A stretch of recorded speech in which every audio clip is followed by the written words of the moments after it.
తెలంగాణ ప్రజలారా అందరికీ నమస్తే. ఈరోజు అలెగ్జాండర్ ఎనాలిసిస్లో భాగంగా మరి ప్రస్తుతం తెలంగాణలో గత కొన్ని రోజులుగా ఒక 3 వారాలుగా తెలంగాణ నిరుద్యోగిత ఆర్తనాదాలతోటి వాళ్ళ కన్నీళ్ళతోటి వాళ్ళ ఆత్మఘోష విలయతాండవం చేస్తూ ఉంది. మరి ఎందుకు తెలంగాణలో ఏం జరుగుతూ ఉంది? ఉస్మానియా యూనివర్సిటీలో ల్యాండ్స్కేప్లో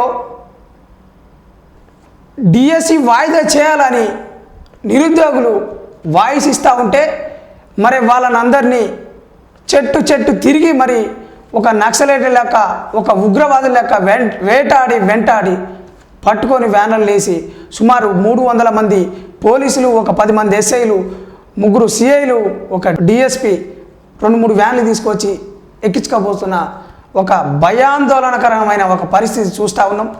అదేవిధంగా అదే ఉస్మానియా యూనివర్సిటీ ముందు మరి జర్నలిస్టులపై దాడులు చేస్తూ దుర్భాషలాడుతూ మరి వాళ్ళను కూడా హింసిస్తున్న పరిస్థితి. ఇంకొక ప్రాంతంలో సిద్దిపేటలో అడ్వకేట్లపై కూడా దాడి జరుగుతూ ఉంది. మరి తెలంగాణలో మరి నిరుద్యోగుల ఘోష ఎందుకు వినిపిస్తూ ఉంది? నిరుద్యోగులు ఎందుకు ప్రశ్నిస్తూ ఉన్నారు?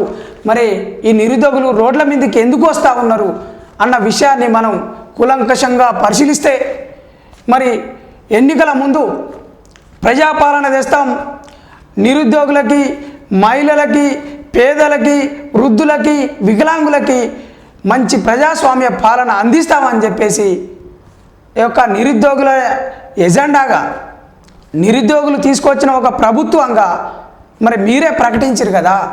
మరి అధికారంలో కంటే రాకంటే ముందు ఎన్నికల ముందు మీరు ఇచ్చిన హామీలేంది?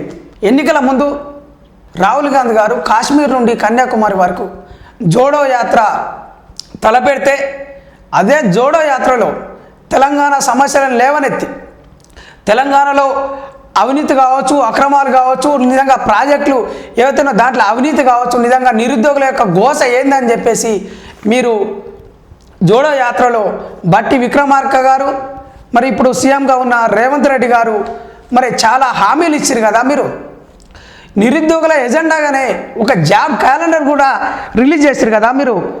మీరే ఒక యూత్ డిక్లరేషన్ చెప్పేసి ఆ యూత్ డిక్లరేషన్ని మరి సరూర్ నగర్ స్టేడియంలో అదే ప్రియాంక గారి ఆమె చేతుల మీదుగా విడుదల చేశారు కదా. మరి హామీలన్నీ ఎటుపోయినాయి? తెలంగాణ తొలిదశ పోరాటంలో కావచ్చు, మలిదశ పోరాటంలో కావచ్చు నిరుద్యోగులు ప్రముఖ పాత్ర పోషించారు. నాడు తొలిదశ తెలంగాణ పోరాటంలో రవీంద్రనాథ్ ఖమ్మం కేంద్రంగా ఉద్యమాన్ని లేవనెత్తితే నేటి వరకు కూడా అదే నిరుద్యోగులు మరి ఎందుకు ఇంకా ధర్నాలు చేస్తూ ఉన్నారు? మరి ఉద్యోగాల కోసం ఎందుకు వేచి చూస్తూ ఉన్నారు? నీళ్లు, నిధులు, నియామకాలు అనే ఏదైతే ప్రధాన ఎజెండాగా ఒక అంశంగా ముందుకొచ్చి తెలంగాణ సాధించింది కదా. ఈ తెలంగాణ సాధనలో మరి నిరుద్యోగులకి న్యాయం జరిగిందా? మరి వాళ్ళ బతుకుల్లో మార్పు వచ్చిందా? వాళ్ళ జీవితాల్లో వెలుగులు వచ్చినాయా అని పరిశీలిస్తే ముమ్మాటికి రాలేదు. గతంలో బీఆర్ఎస్ ప్రభుత్వం 2 లక్షల పైచలకు ఉద్యోగాలు ఇస్తా అన్నది. ఒక మాటలో ఇంటింటికి కూడా ఒక ఉద్యోగం ఇస్తా అని చెప్పింది. మరి బీఆర్ఎస్ ప్రభుత్వం కూడా ఇంత ఫెయిల్యూర్ అయింది కాబట్టి ఒక అవకాశం ఇవ్వండి, మాకు ఒక అవకాశం ఇవ్వండి అని చెప్పేసి నిరుద్యోగుల ఎజెండాగానే కాంగ్రెస్ ప్రభుత్వం అధికారంలోకి వచ్చింది. మరి నీకు ఒక అవకాశం ఇచ్చినప్పుడు, కాంగ్రెస్ ప్రభుత్వంకి ఒక అవకాశం ఇచ్చినప్పుడు నిరుద్యోగులకి ఎందుకు అవకాశం ఇవ్వడం లేదు? ఈ నిరుద్యోగుల బతుకులు మార్చడానికి నిజంగా కాంగ్రెస్ ప్రభుత్వం ఎందుకు ముందుకు రావడం లేదు? ఒకవేళ మీరంటే మేము నోటిఫికేషన్లు ఇచ్చినాము మీరు రాయండి అని చెప్తా ఉన్నారు. కానీ మరి ఒక నోటిఫికేషన్కి ఇంకో నోటిఫికేషన్కి ఎంత సమయం ఉంది? మరి నిరుద్యోగులు మరి వాళ్ళు ఏ జాబ్స్కి అప్లై చేసారు? గ్రూప్ 1కి, గ్రూప్ 2కి, గ్రూప్ 3కి, డిఎస్సికి అన్నిటికీ అప్లై చేసిన వాళ్ళు ఉన్నప్పుడు మరి వాళ్ళకు సమయం ఇవ్వాలి కదా అని చెప్పేసి నిరుద్యోగులు అడుగుతూ ఉన్నారు. మరి కాంగ్రెస్ ప్రభుత్వానికి ఒక అవకాశం ఇచ్చినప్పుడు మాకెందుకు అవకాశం ఇవ్వడం లేదు? నీ ప్రభుత్వ పథకాలు ప్రవేశపెట్టడం కోసం సమయం కావాలన్నప్పుడు మాకు కూడా చదువుకోవడానికి సమయం కావాలి కదా. అంటే మీరు 1 తులం బంగారం ఇస్తా అన్నారు, ₹1,00,000 ఇస్తా అన్నారు కళ్యాణలక్ష్మి పేరుతోటి, మహిళలకి 2,500 ఇస్తా అన్నారు, అదేవిధంగా ఇందిరమ్మ ఇల్లు ఇస్తా ఉన్నారు. ఈ అన్నిటికీ సమయం కావాలి, కానీ నిరుద్యోగులకు మాత్రం చదువుకోవడానికి సమయం వద్దా అని చెప్పేసి నిరుద్యోగులు ప్రశ్నిస్తూ ఉన్నారు.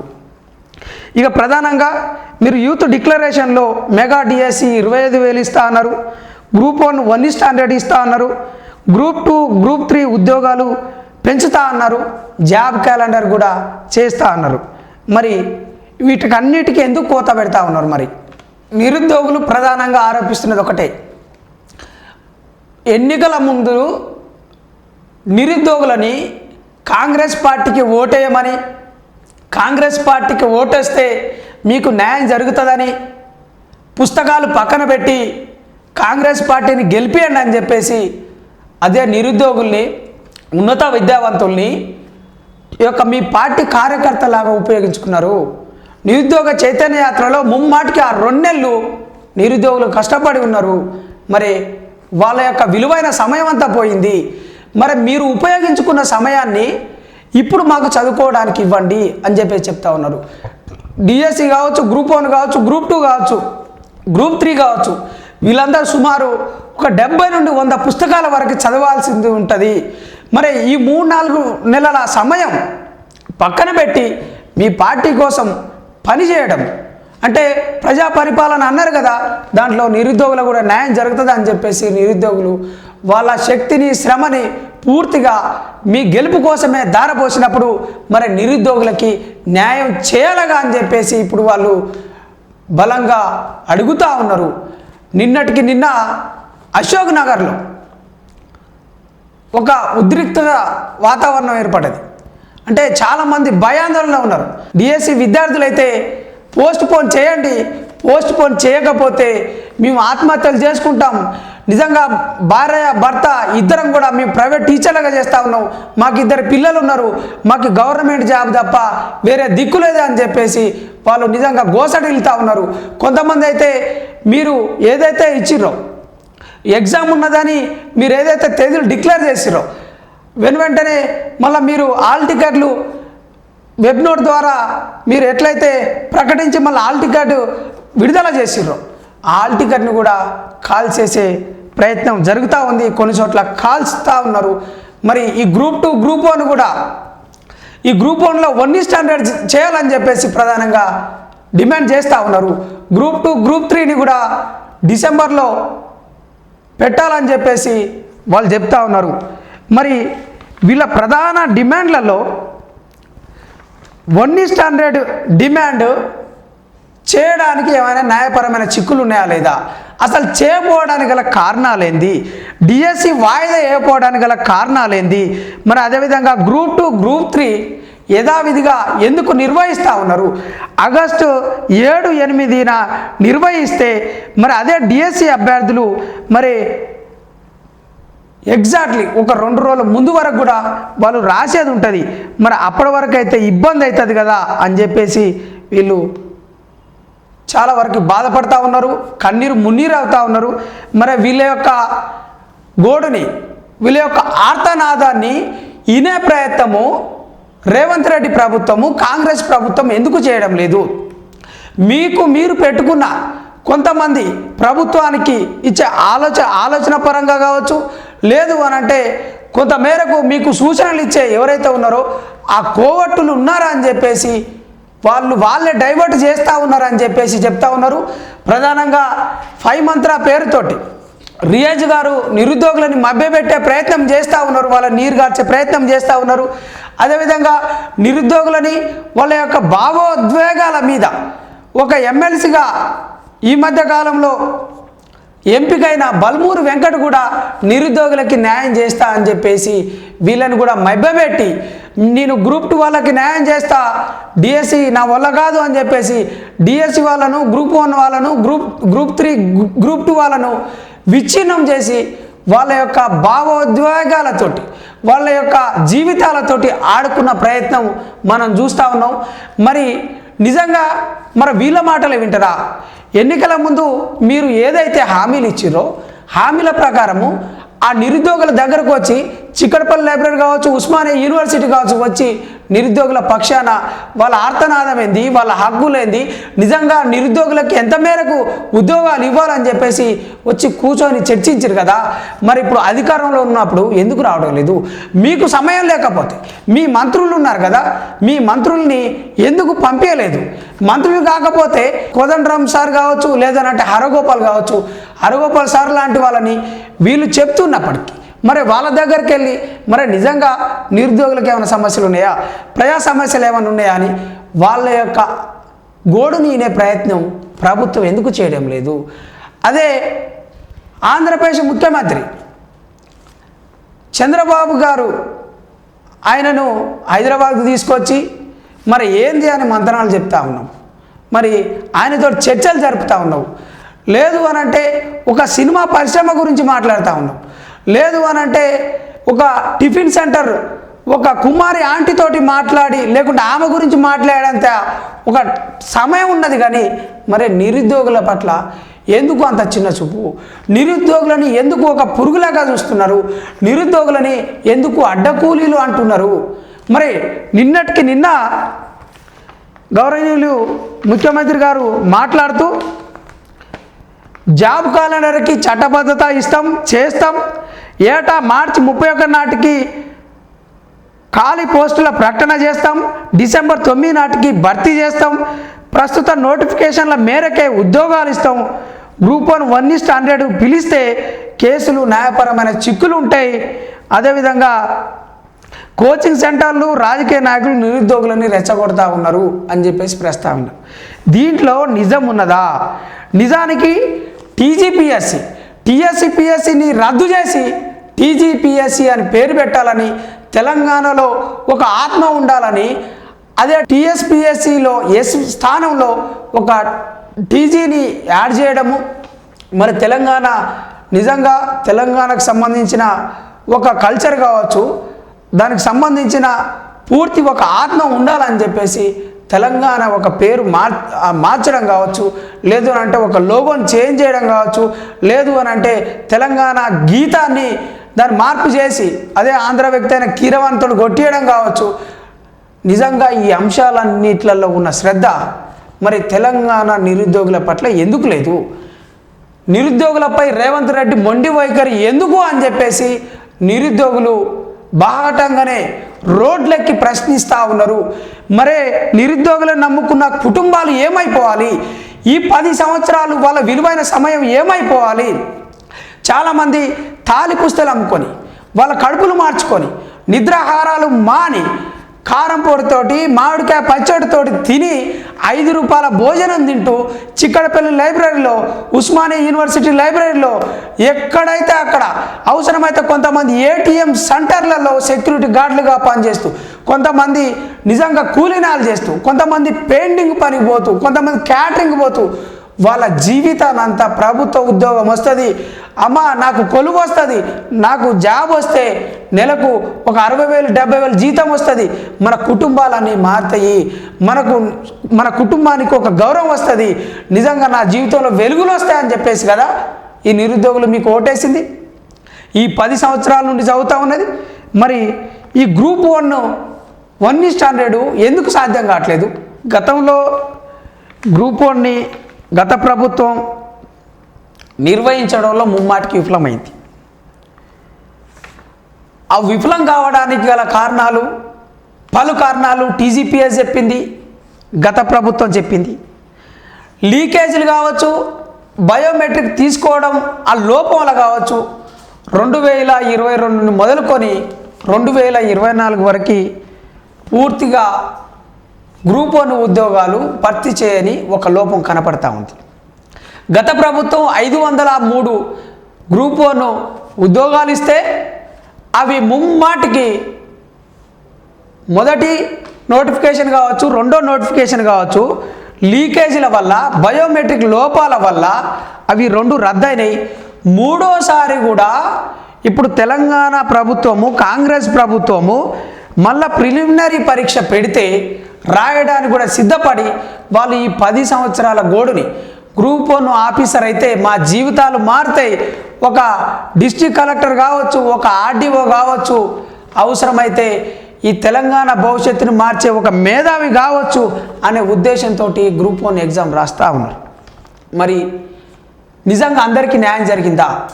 మీరు చివరికి పెంచిన ఏదైతే ఒక 60 పోస్టులు ఉన్నాయి, మీ ప్రభుత్వం ఇచ్చిన నోటిఫికేషన్ ఇచ్చిన గ్రూప్ 1 నోటిఫికేషన్లో ఒక 60 ఉద్యోగాలు యాడ్ చేసింది. 60 ఉద్యోగాలు యాడ్ చేయడం వల్ల 563 ఉద్యోగాలు అయినాయి. మరి 563 ఉద్యోగాలు మరి వీటికి ఎంతమంది అప్లై చేసిర్రు అని అంటే 4 లక్షల చిల్లర అప్లై చేసిర్రు. దీంట్లో మీరు 1:50 తీస్తాం అని చెప్పేసి నోటిఫికేషన్లో ఇచ్చిర్రు. ఆ నోటిఫికేషన్ కూడా జీవో నెంబరు 29. జీవో నెంబర్ 29లో ఒక షార్ట్ ఫాల్ విధానాన్ని ప్రవేశపెట్టారు. షార్ట్ ఫాల్ విధానం ప్రవేశపెట్టడానికి గల కారణాలేంది? మరి గత ప్రభుత్వం ఇచ్చిన జీవో 55 ఎందుకు ఎత్తివేసిర్రు అనేది కూడా ఎస్సీ ఎస్టీ బీసీ మైనార్టీ మహిళలు వికలాంగులు వీళ్ళకు ముమ్మాటికి అన్యాయం జరుగుతూ ఉన్నది. జీవో నెంబర్ 29 ద్వారా ఇందులో ఓపెన్ మెరిట్ ద్వారా నిజానికి ఈ సంపన్న వర్గాలు ఎస్సీ ఎస్టీ బీసీ మైనార్టీ మహిళలు వికలాంగులు వీళ్ళందరూ నష్టపోతూ ఉన్నారు అని చెప్పేసి చెప్తా ఉన్నారు. దాంట్లో ఉన్న మతలబ్ ఏంటంటే షార్ట్ ఫాల్ విధానం ఏందనంటే ఓపెన్ మెరిట్ విధానం ఏందనంటే మెరిట్ ఆధారంగా వీళ్ళు ఈ యొక్క గ్రూప్ 1 ప్రిలిమినరీ పరీక్షల్లో ఎంపిక చేస్తూ ఉంటారు, మెయిన్స్కి ఎంపిక చేస్తూ ఉంటారు. మరి నిజంగా ఎవరైతే ఓసీ కేటగిరీ ఉన్నారో వాళ్ళు 100 కంటే ఎక్కువ టార్గెట్ పెట్టుకొని ఒక 130 మార్కులు టార్గెట్ పెట్టుకొని వాళ్ళు చదువుతారు. కాబట్టి ఈ ఓపెన్ మెరిట్లో ఎక్కువ ఉన్నత వర్గాలు డబ్బులున్న పిల్లలు చదువుకున్న వారి పిల్లలు మాత్రమే వాళ్ళు ఎంపిక కావడానికి ఆస్కారం ఉంటుంది. ఇప్పుడు మీరు ఎంపిక చేసిన దాంట్లో త్రూ షార్ట్ ఫాల్ విధానం ద్వారా 31,300 పైచిలకు అభ్యర్థులను ఎంపిక చేశారు. మరి దాంట్లో మరి ఏ కేటగిరీ ఎంతమంది ఉన్నారు, బీసీలు ఎంతమంది ఉన్నారు, ఓసీలు ఎంతమంది ఉన్నారు, ఎస్సీలు ఎంతమంది ఉన్నారు, ఎస్టీలు ఎంతమంది ఉన్నారు, మహిళలు ఎంతమంది ఉన్నారు, మరి వికలాంగులు ఎంతమంది ఉన్నారు అనేది మీరు బట్టబయలు చేయలేదు. ఏమనంటే యూపీఎస్సీ స్టాండర్డ్ అని చెప్తా ఉన్నారు. యూపీఎస్సీ స్టాండర్డ్లో వాళ్ళు ఒక సంవత్సరం ముందే ఒక జాబ్ క్యాలెండర్ రిలీజ్ చేస్తారు, ఒక 2 నెలల ముందు నోటిఫికేషన్ ఇస్తారు. ప్రతి సంవత్సరం ఆగస్టు నెల మాసంలో తప్పనిసరిగా వాళ్ళు ప్రిలిమినరీ పరీక్ష నిర్వహిస్తారు. అదే సెప్టెంబర్ అక్టోబర్లో మెయిన్స్ పెడతారు. మళ్ళా ఒక 15 రోజులు ఒక 2 నెలల వ్యవధిలో మళ్ళా ప్రిలిమ్స్ మెయిన్స్ అదేవిధంగా ఈ యొక్క ఇంటర్వ్యూ ఈ ప్రాసెస్ అంతా ఒక ఆర్డర్లో ఉంటుంది. మరి అలాంటి ఆర్డరు గ్రూప్ 1 అంశంలో చేయలేదు కదా. ఈ గ్రూప్ 1 అంశంలో ఫస్ట్ లీకేజ్లో నష్టపోయిన వాళ్ళకి మరి ఏమని చెప్తారు, సెకండ్ టైము బయోమెట్రిక్ ద్వారా నష్టపోయిన వారికి ఏమని సమాధానం చెప్తారు అనేది కూడా ప్రభుత్వం క్లియర్గా చెప్పలేదు. చెప్పకపోవడానికి గల కారణాలని 1 స్టాండర్డ్ చేస్తే ముమ్మాటికి నష్టపోతారు. ఎవరైతే అభ్యర్థులు ఉన్నారో అభ్యర్థులే నష్టపోతారు అని చెప్తా ఉన్నారు. కానీ 1 స్టాండర్డ్ చేయడం వల్ల ఎలాంటి న్యాయపరమైన చిక్కులు రావు అని చెప్పేసి గ్రూప్ 1 అభ్యర్థులు చెప్తా ఉన్నారు. ఎందుకు అని అంటే గతంలో ఏపీ ప్రభుత్వం కూడా 1:100ని గ్రూప్ 2లో ఇచ్చిందని చెప్పేసి జీవోలు ఉన్నాయి. అదేవిధంగా కేరళ కూడా 1:75 కూడా ఇచ్చిందని చెప్పేసి చెప్తా ఉన్నారు. మరి ఒకవేళ మొండిగా ఈ గ్రూప్ 1 అంశంలో 1 స్టాండర్డ్ చేయకుండా 1:50 ఇస్తామని చెప్పేసి మొండికి పోతే మరి మీరు ఇచ్చిన ప్రశ్నాపత్రంలో కూడా ముమ్మాటికి 8 ప్రశ్నలు తప్పున్నాయి. అదేవిధంగా 6 ప్రశ్నలు అయితే అంటే క్షుణ్ణంగా తప్పులు ఉన్నాయని చెప్పేసి అభ్యర్థులు వాళ్ళు ఆల్రెడీ మీడియా ఛానల్లో వార్తాపత్రికల్లో ఆల్రెడీ వెలువరించిర్రు. ఆ తప్పులు ఏమేమి ఉన్నాయి వాటి గల సోర్స్ని కూడా ఇచ్చిర్రు అని చెప్పేసి కూడా ప్రభుత్వం ఎందుకు గమనించడం లేదు. అదే 2011లో వచ్చిన నోటిఫికేషన్, గత ప్రభుత్వం ఇచ్చిన నోటిఫికేషన్లో తప్పులు ఉండడం వల్ల ఆ నోటిఫికేషన్ని రద్దు చేసింది. కొన్ని ప్రశ్నలు తప్పున్నాయని చెప్పేసి justice R Dave, justice Uday Kumar Goyal అనే ఒక తీర్పులో ఆ ప్రభుత్వము వెనుకకు తగ్గి ఆ నోటిఫికేషన్ రద్దు చేయడం వల్ల 2016లో తిరిగి మళ్ళీ పరీక్షలు పెట్టి 2017 వరకు మళ్ళీ వాళ్ళు మెయిన్స్ రాసి ప్రిలిమ్స్ రాసి ఒక యాతనని, నిరుద్యోగుల గోసని, గ్రూప్ 1 ఒక మేధా వర్గాన్ని తప్పుదో పట్టిస్తున్న ఈ ప్రభుత్వాలు ఏవైతే ఉన్నాయో మరి ఎందుకు చిత్తశుద్ధితోటి పరీక్షలు నిర్వహించడంలో విఫలమవుతా ఉన్నాయి అన్న అంశాన్ని కూడా గమనించాలి. ఇక ప్రధానంగా గ్రూప్ 1 విషయంలో 1:100 విషయంలో తప్పనిసరిగా మెయిన్స్కి తీసుకోవచ్చు అని చెప్పేసి నిరుద్యోగులు అభ్యర్థులు బల్లగుద్ది చెప్తా ఉన్నారు. టీజీపీఎస్సీ మీ చేతిలోనిదే, కోర్టు కేసులు రాకుండా మీరు కొత్త జీవోని పాస్ చేయొచ్చు, కొత్త జీవో ద్వారా 1:100ని తీసుకోవచ్చు. లేదు అని అంటే మొదటి దఫాలో నష్టపోయిన వాళ్ళని 10% మంది, 2 దఫాలో నష్టపోయిన వాళ్ళని 10% మంది, 3వ దఫాలో నష్టపోయిన వాళ్ళని 10% మంది, 30% మందిని మళ్ళీ తిరిగి ఎంపిక చేయండి అని చెప్పేసి అభ్యర్థులు చెప్తా ఉన్నారు.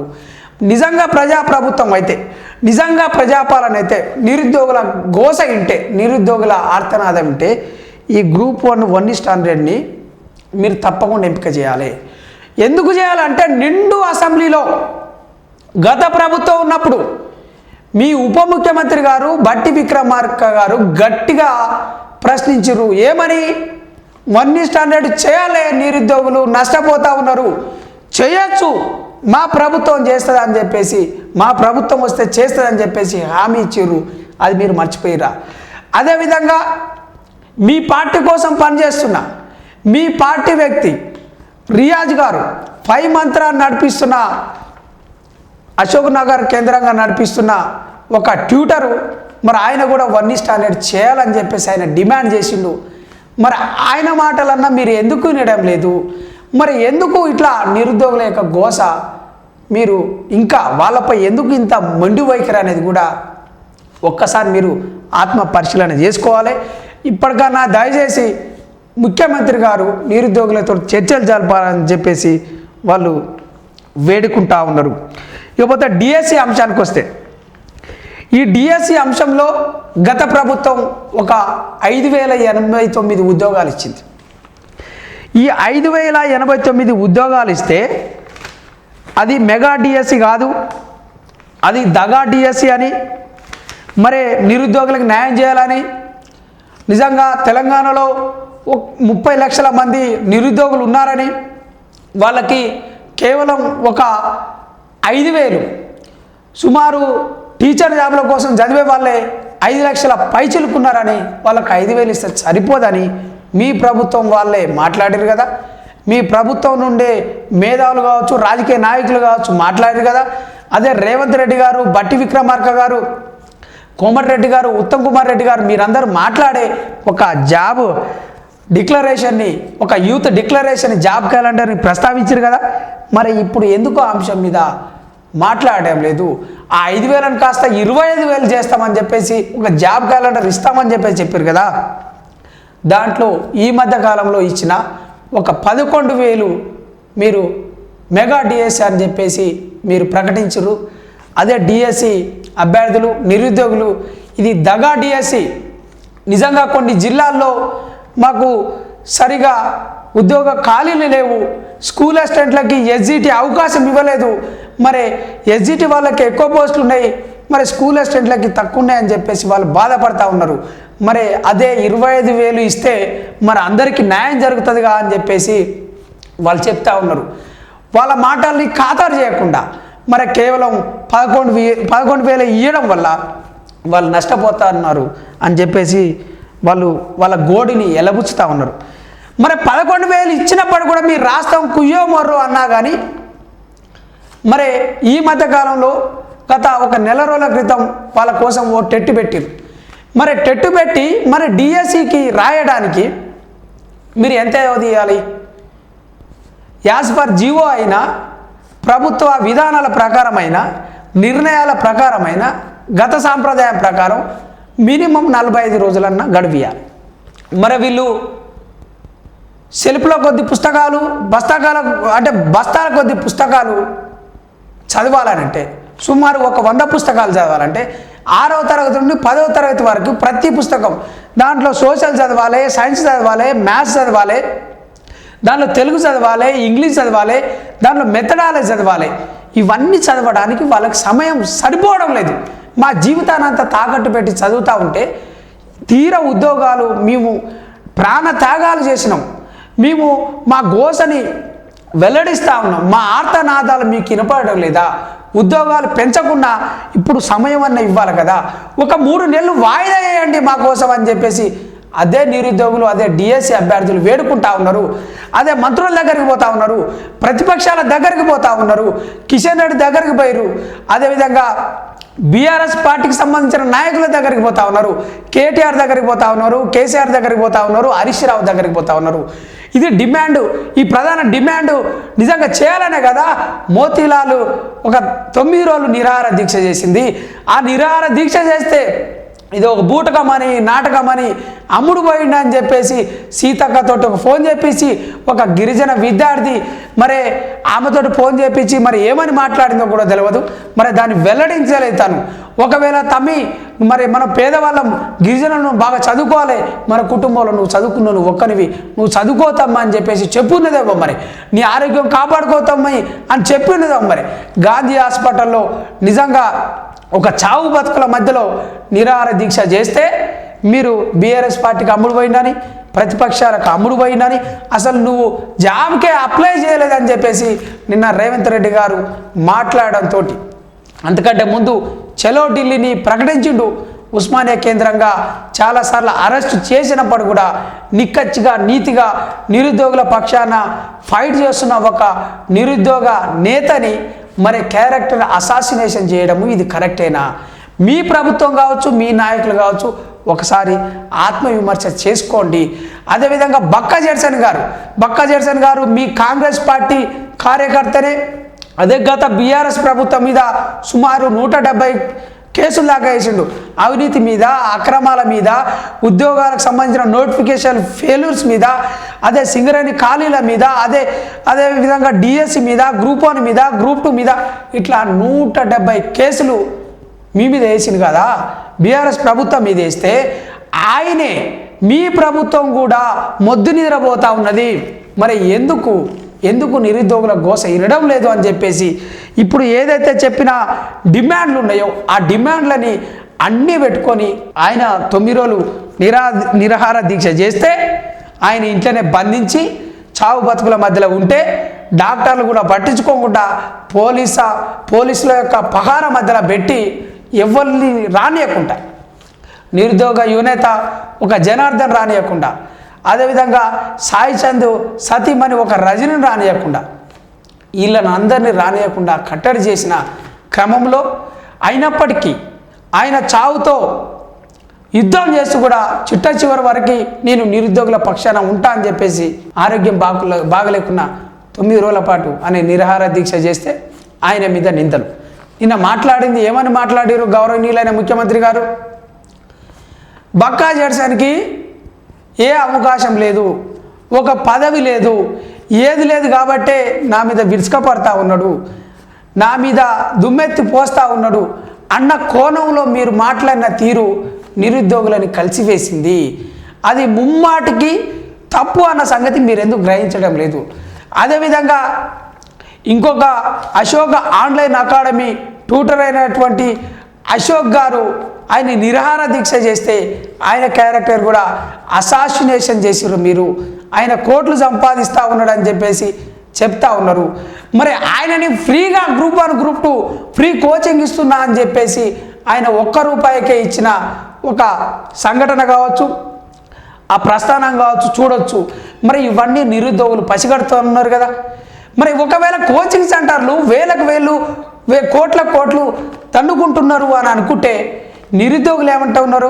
ఇంతకుముందుగా మీ కోచింగ్లు తీసుకున్నాం, మా కోచింగ్లన్నీ అయిపోయినాయి, మీకు కట్టేదేం లేదు, గత ఫీజుల మీదనే ఇప్పుడు మేము చదువుకుంటున్నాం, అందులో పరీక్షలు రాస్తున్నాం తప్ప దీంట్లో నిజం లేదు అని చెప్పేసి చెప్తా ఉన్నారు. మరి నిరుద్యోగులకు ఇచ్చిన హామీలు ఏమైనాయి? వాళ్ళ జాబ్ క్యాలెండర్ ఏమైంది? యూత్ డిక్లరేషన్లో ప్రకటించిన ఏదైతే ఉద్యోగాలు ఎజెండా మరి వాటి గురించి మీరెందుకు మాట్లాడడం లేదు అని చెప్పేసి చెప్తా ఉన్నారు. మరి ఈ గ్రూప్ 1 అంశంలో, డిఎస్సి అంశంలో, గ్రూప్ 2 గ్రూప్ 3 పోస్టులు పెంచడంలో మీరు ఎందుకు మొద్దు నిద్రపోతా ఉన్నారు? బీఆర్ఎస్ ప్రభుత్వం అంత మూర్ఖంగా నియంతృత్వంగా దొరలపాలని అన్నా కానీ నిరుద్యోగుల మాట విన్నది ఒక్క. అదే ఇంజనీరింగ్ సంబంధించిన నోటిఫికేషన్లు సుమారు 13-14 దాకా వేసింది. అదేవిధంగా డిఎస్సి నోటిఫికేషన్ వేయడంలో నిజానికి వాళ్ళ వైఫల్యం ఉన్నది, కానీ 5,000 పోస్టులు వేసినప్పుడు కూడా నిరుద్యోగుల మాట విన్నది. ముమ్మాటికి సుమారు 50 నుండి 60,000 మధ్య పోలీసు ఉద్యోగాలు భర్తీ చేసింది. అదేవిధంగా గ్రూప్ 1 చేయడానికి కూడా ముందరకు వచ్చింది. కానీ కొంతమంది వ్యక్తుల వల్ల వైఫల్యాల వల్ల వాళ్ళు చేయలేకపోయారు కాబట్టి మీకు అధికారం ఇచ్చిన మీరు చేయాల్సిందని చెప్పేసి నిరుద్యోగులు పట్టుపడతా ఉన్నారు. మరి నిజంగా పోలీస్ రిక్రూట్మెంట్లో కూడా ఆ ప్రభుత్వం వెనుకకు తగ్గి ఓసీకి సంబంధించిన 40% నుండి 35%, అదేవిధంగా బీసీకి 35% నుండి 30%, ఎస్సీలకు సంబంధించి 30% నుండి 25% ఇవ్వడానికి కూడా ముందుకొచ్చింది. తద్వారా పోలీసు రిక్రూట్మెంట్లో వాళ్ళు సుమారు 87,000 మంది లబ్ధి పొందిరని కూడా ఈ యొక్క నిరుద్యోగులు గుర్తు చేస్తూ ఉన్నారు. ఏదేమైనప్పటికీ ఇప్పటికైనా రేవంత్ రెడ్డి గారి ప్రభుత్వము, కాంగ్రెస్ ప్రభుత్వము వెంటనే స్పందించాలి.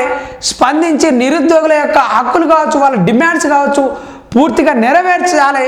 అదేవిధంగా కేవలం రేవంత్ రెడ్డి గారితో మాట్లాడించే ప్రయత్నమే కాకుండా మిగతా మంత్రులు కూడా మాట్లాడే ప్రయత్నం చేయాలి.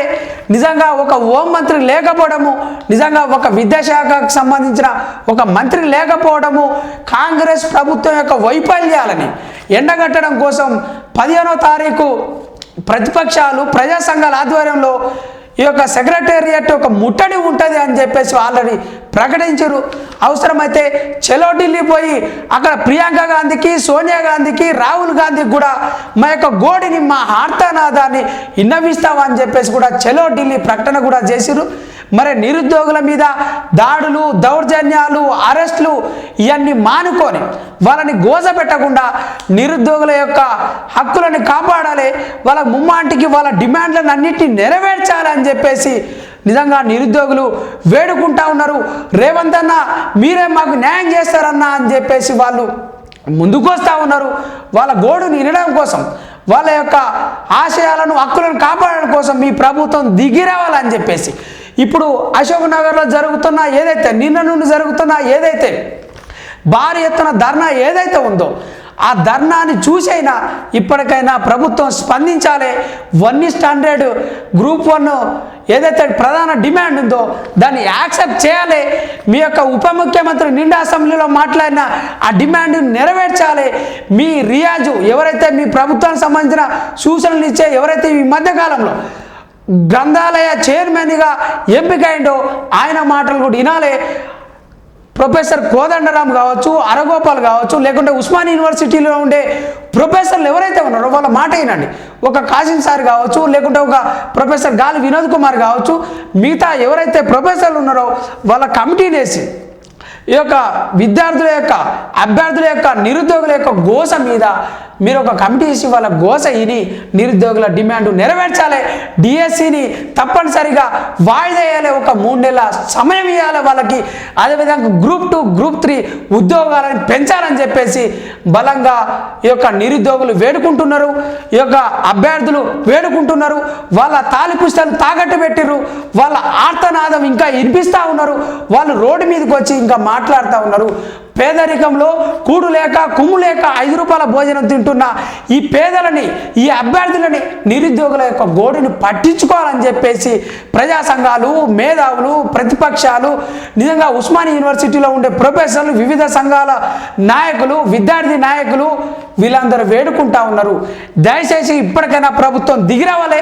నిరుద్యోగుల డిమాండ్లను అన్నింటినీ నెరవేర్చాలని చెప్పేసి ప్రత్యేకంగా N9 మీడియా ద్వారా మేము కూడా మీడియా సంస్థల మీద దాడులు చేసినప్పుడు కూడా, అదేవిధంగా జర్నలిస్టుల మీద దాడులు చేసినప్పుడు కూడా, నిజంగా వాళ్ళ రక్తం కళ్ళ చూసినప్పుడు కూడా, ఇంకా వాళ్ళ 3వ నేత్రం ద్వారా, వాళ్ళ యొక్క 4th ఎస్టేట్ ద్వారా, వాళ్ళ యొక్క జర్నలిస్టులకు ఉన్న హక్కుల ద్వారా నిరుద్యోగుల పక్షాన కూడా ఉన్నారని చెప్పేసి ప్రభుత్వం గుర్తించాలి.